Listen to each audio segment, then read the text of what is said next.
আমার বাবাকে দেখেছি, তার সন্তানকে দেখেছি, এটা নিয়ে তারা খুব প্রশংসা করছে। এক পর্যায়ে তারা আকৃতি বানালো, স্ট্যাচু বানালো, ভাস্কর্য বানালো, স্মরণ করার উদ্দেশ্যে শুরু হলো। এই তো শিরকের দরজা শুরু হলো। একটা হলো বড় শিরক, শিরকে আকবার, যেটার আরেকটি নাম হলো শিরকে জলি, বড় শিরক।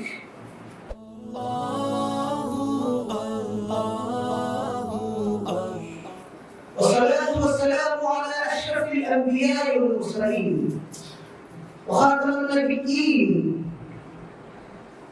غر المحجلين وعلى آله وصحبه أجمعين ومن تبعهم بإحسان إلى يوم الدين.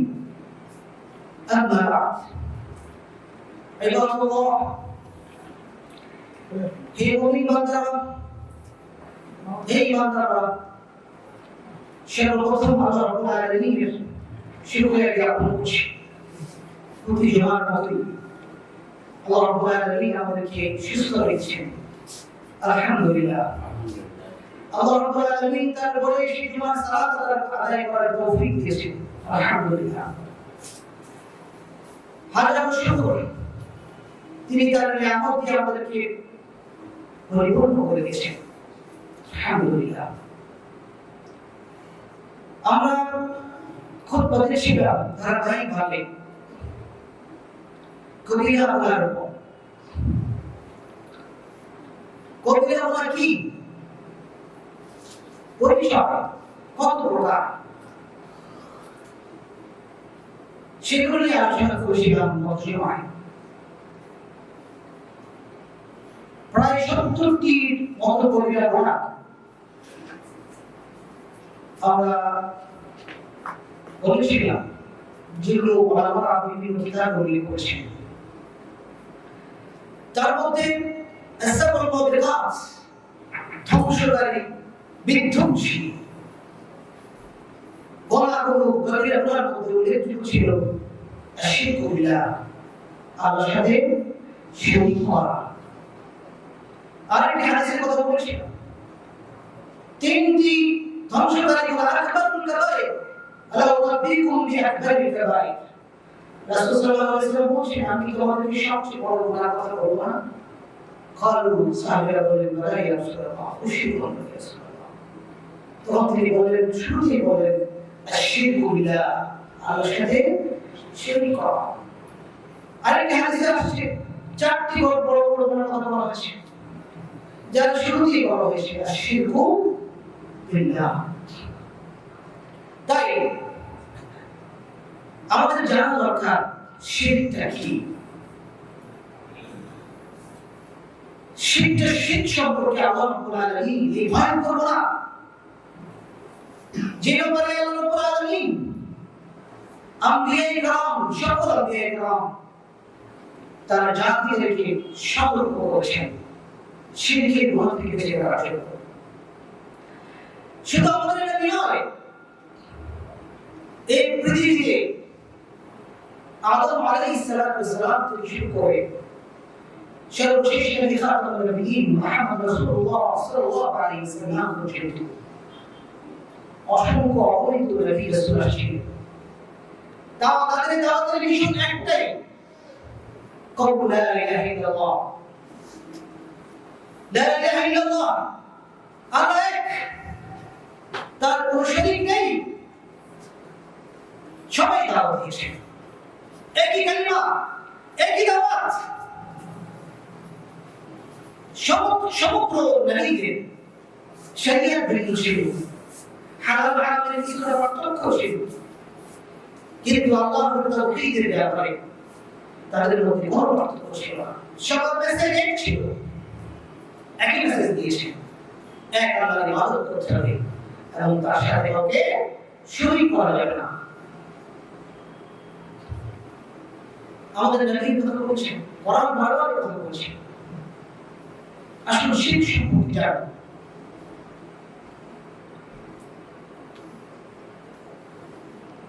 শিরক আরবি শব্দ, এটার আরবি অর্থ হলো আত-তাসাউই বাইনা শাইআইন,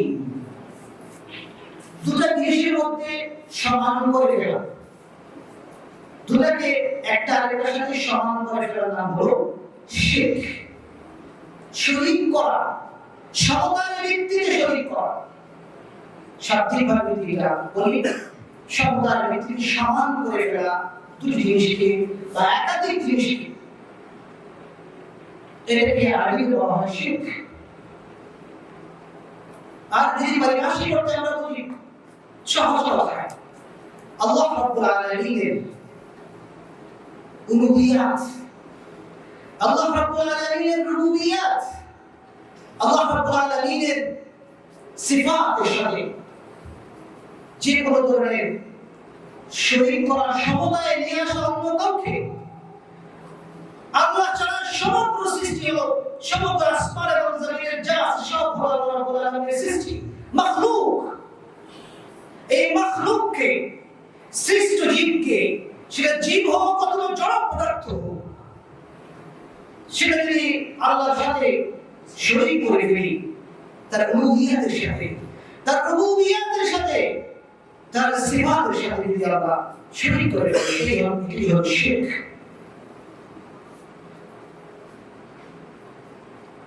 আরো যদি বলি, ইবাদতের ক্ষেত্রে ধর্মের মূল কনসেপ্ট হলো ঈমান, অদৃশ্য বিশ্বাস করা, এটাই দ্বীন। আমরা সবাই ছোট অবস্থা থেকেই আমরা পড়ে আসছি আমানতু বিল্লাহি ওয়া মালাইকাতিহি ওয়া কুতুবিহি ওয়া রুসুলিহি ওয়াল ইয়াউমিল আখির, এটা আমরা পড়ে আসছি। ঈমানের মূল প্রাণগুলো হলো আল্লাহর উপর ঈমান, এক আল্লাহর উপর ঈমান, রাসূলদের উপর ঈমান না, ফেরেশতাদের উপর ঈমান। আমরা আল্লাহকে দেখি, কেউ দেখি, ফেরেশতাদেরকে কেউ দেখি, আখিরাতকে কেউ দেখি, বিশ্বাস করে, বিশ্বাসের নাম হলো ঈমান। ঈমানের মূল কনসেপ্ট হলো বিশ্বাস। ফলে পৃথিবীতে যত ধর্ম আছে, প্রত্যেক ধর্মের একটা বিশ্বাস আছে। কেউ অসংখ্য খোদাতে বিশ্বাস করে, কেউ 3 খোদাতে বিশ্বাস করে, কেউ সূর্যকে খোদা মনে করে, কেউ চন্দ্রকে খোদা মনে করে। এভাবে তারা তাদের ধর্মকে চালিয়ে যাচ্ছে। আসমানে যতগুলো গ্রন্থ আল্লাহ রাব্বুল আলামিন পাঠিয়েছেন, এবং যারা আহলে কিতাব, কোরআনের ভাষায় যারা আহলে কিতাব, ইয়াহুদ এবং নাসারা, এদেরকে আল্লাহ রাব্বুল আলামিন তাওরাত দিয়েছেন, ইনজিল দিয়েছেন, জাবুর দিয়েছেন। তারা তাওহীদবাদী ধর্ম ছিল, তারা এক আল্লাহর ইবাদত করতেন। ফলে তাদের উপর আল্লাহর রহমত ছিল, তাদের উপর আল্লাহ নবী পাঠিয়েছেন, তাদেরকে নিয়ামত দ্বারা ভরপুর করে দিয়েছেন। তার পরবর্তীতে যখন তারা আল্লাহ তাআলার একত্ববাদকে থেকে দূরে সরে গেল, আল্লাহর একত্ববাদের সাথে তাসলিস, 3 খোদা মেনে নিল, কেউ আল্লাহর পুত্র সাব্যস্ত করল, তখন তারা তাওহীদের ধর্ম থেকে বিকৃত করে দিল।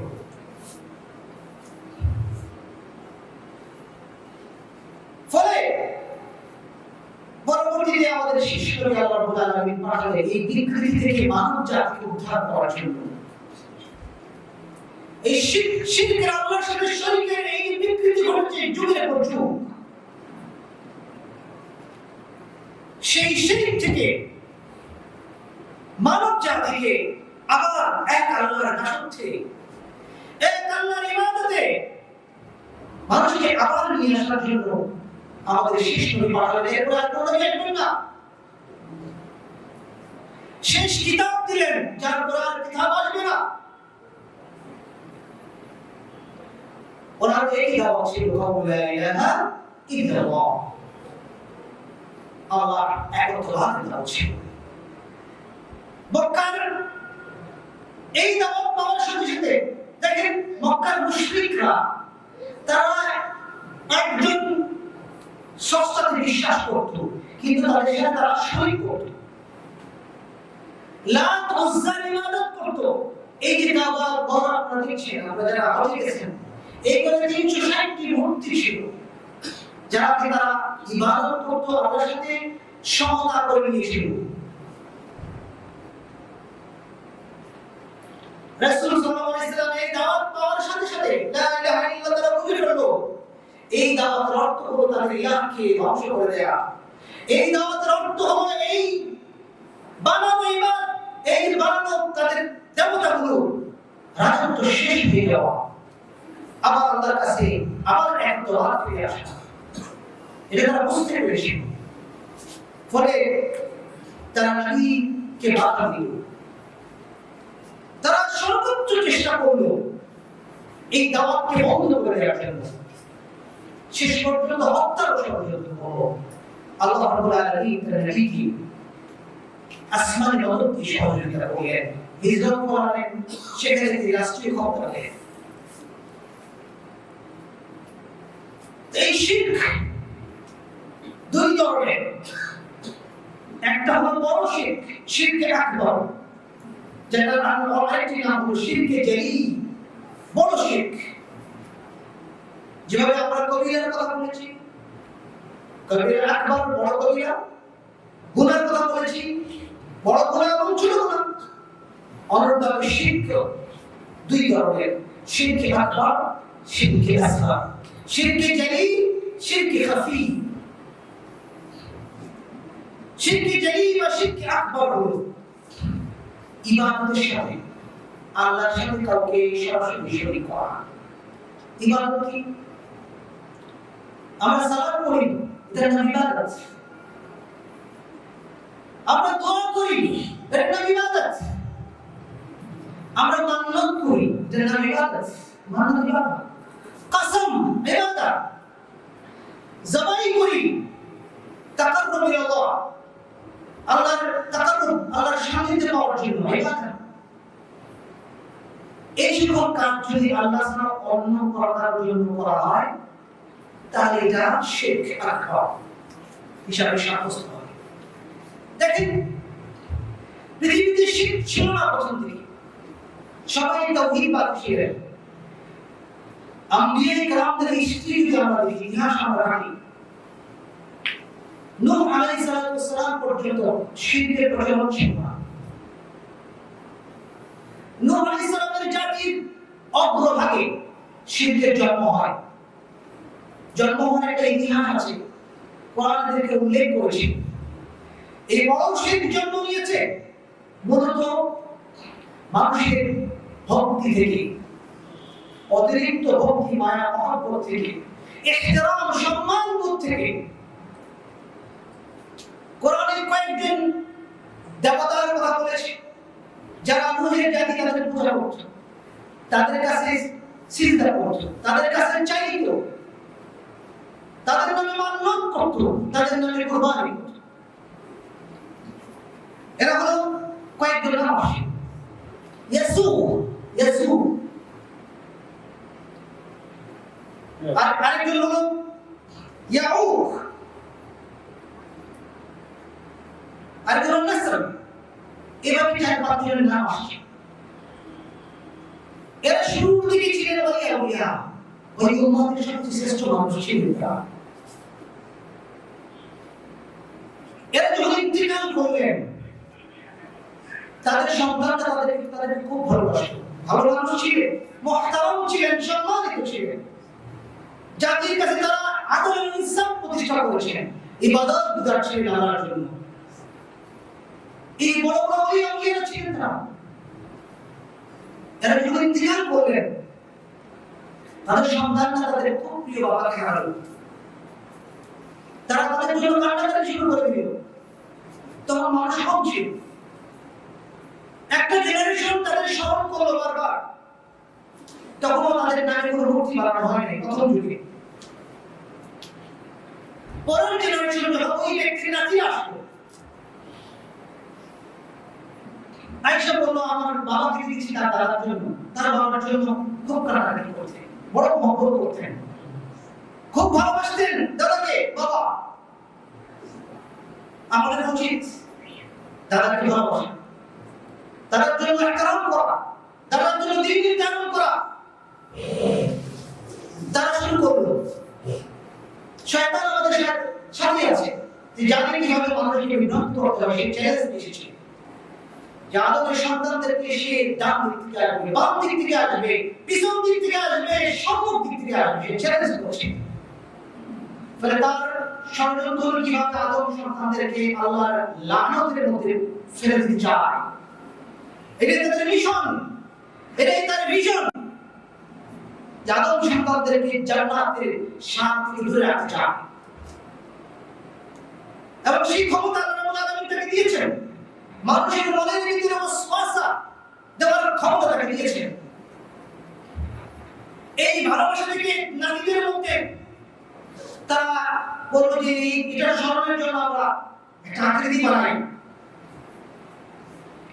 এই আকৃতিকে তারা বানালো, তখন ইবাদত করলো না, বলল যে ইহতিরাম করলো, সম্মান করলো, আমার দাদা ছিল খুব ভালো মানুষ, তার নামে মানুষের কাছে কবিতা লিখছে, তার প্রশংসা নিয়ে মানুষের কাছে বলছে যে এরকম ছিল আমার দাদা।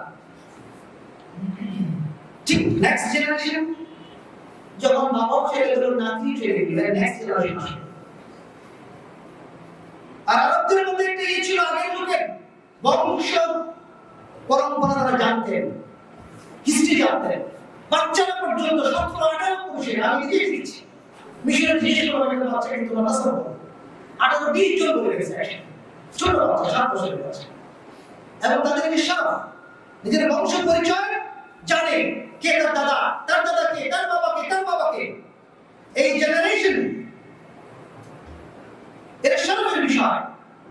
আমরা 2-4 দিনই জানা কঠিন হয়ে যায়, সর্বোচ্চ 5-6 দিন হতে এরপরে আমাদের খবর থাকে না।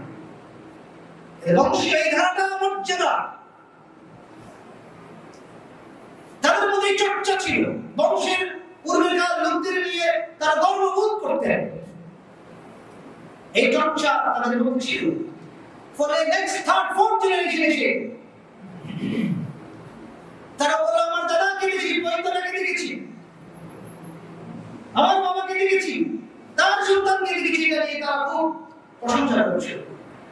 এক পর্যায়ে তারা আকৃতি বানালো, স্ট্যাচু বানালো, ভাস্কর্য বানালো, স্মরণ করার উদ্দেশ্যে। এরপরে শয়তান বলল যে যখন বানাইছে এত ভালো মানুষ, তার জন্য নজর দাও, মানব করো, তার সামনে তোমার প্রিয় জিনিসটাকে উপস্থাপন করো। শুরু হলো, এই তো শিরকের দরজা শুরু হলো, এভাবে শিরকের যাত্রা শুরু হলো পৃথিবীতে। পরবর্তী জেনারেশন গিয়া ইহতিরাম করলো, যেভাবে ইহতিরাম আল্লাহ রাব্বুল আলামিনকে করতে হয়। তারা তার কাছে চাইতে লাগলো, আল্লাহকে বাদ দিয়ে আগে আল্লাহকে দিয়ে ইয়া রব আমাদের এই বালা মুসিবত দূর করে দাও। এই চাওয়াটা ছিল আল্লাহর জন্য খাস। এই জেনারেশন বলল যে আল্লাহকে আমরা তো পাবো না, এই ভালো মানুষের যে মূর্তিটা আছে তার কাছে যদি আমরা চাই, তার বদলে আমরা হয়তো আল্লাহর সান্নিধ্য পাবো। উদ্দেশ্য আল্লাহর সান্নিধ্য পাওয়া, করছে শিরক, যেটা আল্লাহ নিষেধ করছে। এজন্য খেয়াল করেন, পৃথিবীর যাত্রা শুরু হয়েছে শিরকের অতিরিক্ত ভক্তি থেকে। আসলাম তৈরি হয়েছে পূর্বেকার প্রিয় মানুষদের থেকে। এই জন্য সতর্ক থাকা দরকার। ওলামা বারবার সতর্ক করছেন যে ভাস্কর্য বানানো, হ্যাঁ ভাস্কর্য আর মূর্তির মধ্যে পার্থক্য আছে। মূর্তির ইবাদত করা হয়, ভাস্কর্যের ইবাদত করা হয় না, পার্থক্য আছে, এই দুটোই গুনাহ। মূর্তিকে সরাসরি গুনাহ, শিরক কোনো সন্দেহ নেই, ওইটা বানানো হবে না, কোনটাই ইসলামে এলাও করবে। ওলামারা পরামর্শ দিচ্ছেন যে আপনারা এই কাজ করেন, আপনাদের সম্মান, আপনাদের চিরকাল করবে। মসজিদের বিপদ বাধা কেন আমাদের চিনে খেয়াল করা দরকার। এখানে শত্রুতার বিষয় নয়, জাতিকে তাদেরকে জাহান্নামের পথ থেকে বাঁচানো, এটা আমাদের দায়িত্ব। আজকে আমাদের এটা করছেন, একটা সময় হবে আপনাদের এই লোকগুলো কি করবে, এই ভয় সত্য জানায় বড় গুনার কাছের ভিতরে মানুষ যেতে না পারে, এইগুলো নিষেধ করছে, যাতে মানুষ বড় গুনার মধ্যে তার জীবনের সব আমলটুকু শেষ করে দেয়। এইগুলো নিষেধ করছেন যাতে আপনাদের আমাদের জাহান্নাম জান্নাত যেন নষ্ট না হয়। এই অনুভূতি থেকে আমরা পরামর্শ দিচ্ছি, এগুলো বোঝা উচিত। এর পিছনে বিশাল দৃষ্টি আছে, ওনারা এমনি কথা বলছেন না। তো বলছিলাম যে মানুষকে অতিরিক্ত ভক্তির এক পর্যায়ে গিয়ে এই শিক্ষার জন্ম হলো। কোরআনের তাফসীর ম্যাক্সিমাম তাফসীর এই তাফসীর করেছেন, এইভাবে শিক্ষার পৃথিবীতে জন্ম হয়েছে। ফলে আমাদের সতর্ক থাকতে হবে এই রাস্তাগুলো কোনোভাবেই, কারণ ওই শয়তান তো যে শয়তান নূহ আলাইহিস সালামের জাতিকে বিভ্রান্ত করেছিল, এখন আসে না নাই, আসে কিয়ামত পর্যন্ত থাকবে। সে আমাদের সাইকোলজি জানে, সে আমাদের আখলাক জানে, তার অভিজ্ঞতা হাজার বছরের, আমাদের অভিজ্ঞতা 50-60 বছরের অভিজ্ঞতা, তার 70 বছরের অভিজ্ঞতা জীবনে, আর শয়তানের অভিজ্ঞতা হলো হাজার বছরের, হাজার বছর। সে জানে কিভাবে মানুষকে বিভ্রান্ত করতে হয়, কিভাবে মানুষকে আল্লাহর রাস্তা থেকে শয়তানের রাস্তায় নিমজ্জিত করতে হয়, সে জানে। সে সেভাবেই তার ষড়যন্ত্র অ্যাপ্লাই করে, আর আমরা জানি না বুঝে আমরা সেই ষড়যন্ত্রের বাদে। ফলে আমাদেরকে সতর্ক থাকতে হবে, এই মহা বড় গুনাহ যেন আমরা সেদিক না হই, আমাদের মাধ্যম যেন এই গুনাহ সংগঠিত না হয়। অনুরূপভাবে আপনারা জানেন এই গুনাহগুলো করেছে জাতি এখন স্টিল না পৃথিবীতে আছে। দেবতাদের পূজা করে আমাদের প্রতিবেশীরা আছে, কেউ কালীর পূজা করছে, কেউ সরস্বতীর পূজা করছে, কেউ দুর্গার পূজা করছে, আরাধনা করছে, ইবাদত করছে। তাদের ধর্মীয় স্বাধীনতা আছে, কোনো সন্দেহ নেই। তারা তাদের ধর্ম, যে প্রত্যেকেই তার ধর্ম পালন করবে, এটা ইসলামের কথা। কিন্তু আমাদের সন্তানেরা আমরা যেন এই শিরকি কাজে লিপ্ত না হই, দুঃখের বিষয়। আপনারা জানেন স্কুল কলেজগুলোতে আজকে বিদ্যার দেবীর পূজা হচ্ছে। আমি একটা বিশ্ববিদ্যালয়, একটা কলেজে গেলাম, দেখলাম সাজ রব, সবাই একজন একজনকে উইশ করছে। প্রথম বুঝতে পারিনি, পরে দেখলাম মুসলমানদের মধ্যে, আমি অন্য ধর্মের কথা বলছি না, তারা ওখানেও আছে, একজন একজন উইশ করছে। কি বিষয়? আজকে বিদ্যার দেবীর পূজা হচ্ছে। আমাদের সন্তানরা অজান্তেই চলে যাচ্ছে, কারণ ওটাকে এভাবে সুন্দর করে তাদের সামনে উপস্থাপন করা হয়েছে। এটা একটা অনুষ্ঠান, এটা একটা কালচার। আমাদের সব সন্তানরা ওই কালচারে চলে যাচ্ছে, অজান্তে এসে আল্লাহর সাথে শরীক করে ফেলছে। বিদ্যা দেওয়ার মালিক কে? আল্লাহ। রিজিকের মালিক কে? আল্লাহ। জীবন দেওয়ার মালিক কে? আল্লাহ। তিনি জীবন দেন, তিনি মৃত্যু দেন, তিনি ইলম দেন, তিনি মানুষকে হেদায়েতের পথ দেখান। ফলে এই মেজর জায়গাগুলোতে যেন আল্লাহর সাথে আমরা কাউকে শরীক না করি, যেভাবে আমাদের অনেকেই করছে। ফলে আমরা আমাদের সন্তানদেরকে, আমাদের ভাই বোনদেরকে বারবার সতর্ক করছি। হ্যাঁ, আমরা খুব কাছাকাছি থাকি, এরা প্রতিবেশী, এদের সাথে সদাচরণ করতে হবে, এদের সাথে আমানত রক্ষা করতে হবে, এদের অধিকার দিতে হবে। সোশ্যাল যে রাইট গুলো আছে, সে অধিকার তারা বাবার অধিকারী, আমরা একই দেশের সন্তান, এথনিক পরিচয় এক। কিন্তু আমাদের সাথে একটা ম্যাজর পার্থক্য আছে। সেই পার্থক্য হলো ঈমানের, সেই পার্থক্য হলো তাওহীদের, সেই পার্থক্য হলো একত্ববাদের। এই থেকে আমরা কোনো ছাড় দিতে প্রস্তুত নই। এটা আমার অস্তিত্বের প্রশ্ন, এটা আমার জীবনের প্রশ্ন, এটা আমার ঈমানের প্রশ্ন, এটা আমার জান্নাতের প্রশ্ন। ফলে এই জায়গাগুলোতে আমরা সতর্ক থাকব। অনেক নামী শিরক বাংলাদেশে ঢুকছে, অনেক মডেলে, অনেক মোড়কে শিরকের কাজ চলছে। কেউ ইবাদতের মোড়কে ঢুকছে, কেউ কোন মাজারের মোড়কে ঢুকছে, ভালো মানুষের ছদ্মবেশে ঢুকছে, আর আমরা অজান্তে তাদের হাতে যাচ্ছি, তাদের কাছে যাচ্ছি। চাওয়াটা আমরা চাইতে হবে আল্লাহর কাছে। দুনিয়ার চাওয়াটাই শিরক না। কেউ একজন আরেকজনের সাহায্য চাইতে পারে, আমাকে একটু সাহায্য করেন, আমি এদিকে যেতে চাই, আমাকে কিছু টাকা দেন না, সাহায্য করেন, আমি এটা শিরক না। কিন্তু ঐশী সাহায্য, যেটা যেটা আসমানি সাহায্য, এটা একমাত্র আল্লাহর কাছে চাইতে হবে। দুনিয়াবি সাহায্যটা শিরক না, কিন্তু গায়বী সাহায্য, অদৃশ্য সাহায্য, এটা শিরক। সেটা যে কোনো ক্ষেত্রে হোক। ফলে আমাদের বুঝতে হবে কিভাবে এভাবে আমাদের আস্তে আস্তে খেয়ে যাচ্ছে, সমাজের ছয়লাভ হয়ে যাচ্ছে। ফলে আমরা সতর্ক করছি জাতিকে যেন তারা এই ভয়াবহ গুনাহ থেকে, এই সবচেয়ে বড় গুনাহ থেকে এই জাতি যেন বেঁচে থাকতে পারে। আমাদের ঈমান নিয়ে যেন আমরা কবরে যেতে পারি, এটা আমাদের তামান্না, কামনা। শুধু আমরা নয়, আমাদের জাতির সবাই যেন যায়।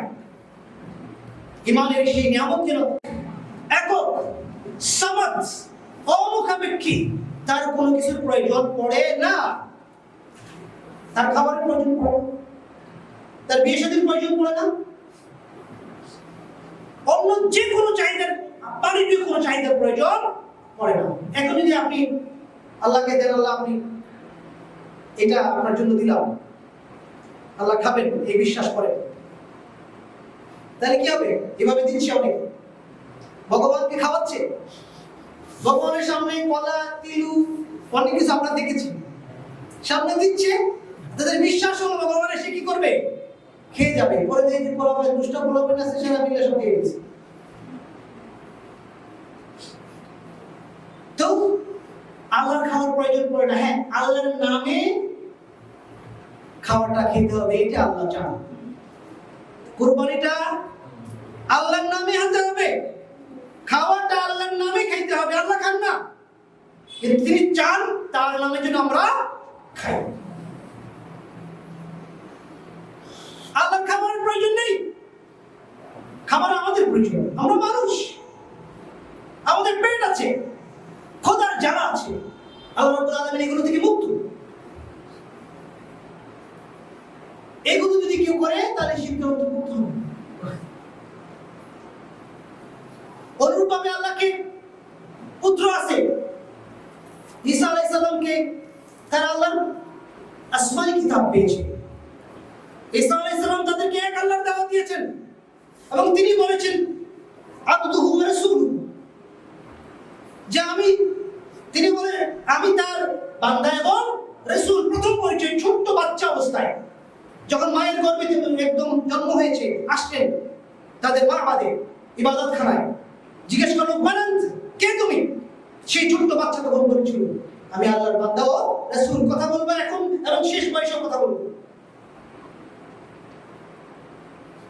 সেই দাওয়াত, নবীর দাওয়াত থেকে তারা বিচ্যুত হয়েছে, শিরক করেছে। একটা কথা বলে সালিসুন সালাস, ইন্নাল্লাহা সালিসুন সালাস, তারা বলে আল্লাহ হলো তিনজনের একজন। নাউযুবিল্লাহ। ফলে তারা তাওহীদ থেকে দূরে সরে গেল।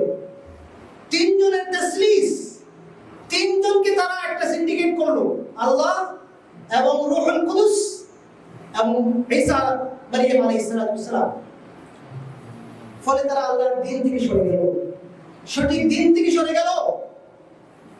ইহুদিরা তাদের উপর অসংখ্য নবী এসেছে এবং আম্বিয়া কেরাম যাদের নাম 25 জনের মতো নাম এসেছে কোরআনে, তাদের ম্যাক্সিমাম হলো বনি ইসরাঈলের নবী। তার বংশ পরম্পরা নাকি ছিলেন। তারা শেষ পর্যন্ত উযাইর ইবনে আল্লাহ বলা শুরু করল, উযাইরকে আল্লাহর পুত্র বলা শুরু করল।